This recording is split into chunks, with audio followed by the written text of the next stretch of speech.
Сегодня я хочу вам рассказать о одной памятной вещи, которую мне подарили мои сослуживцы, когда я в 1995 году покидал Смоленский учебно-тренировочный центр подготовки персонала для атомных станций типа РБМК. Я работал там математиком первой категории, и мне подарили вот это устройство. Тогда оно было писком моды. Это электронная записная книжка Citizen.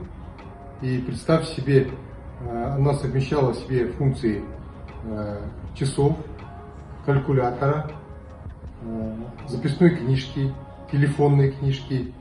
И также можно было пользоваться им как календарем и будильником.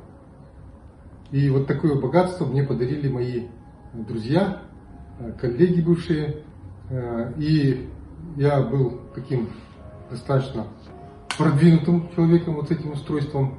Но, надо сказать, объем памяти составлял 8 килобайт. Можете себе представить. Я думаю, что и наши сегодняшние крутые устройства, смартфоны, которые вобрали все вот эти функции, в скором времени для наших будущих поколений тоже будут такими же архаичными, как вот это устройство.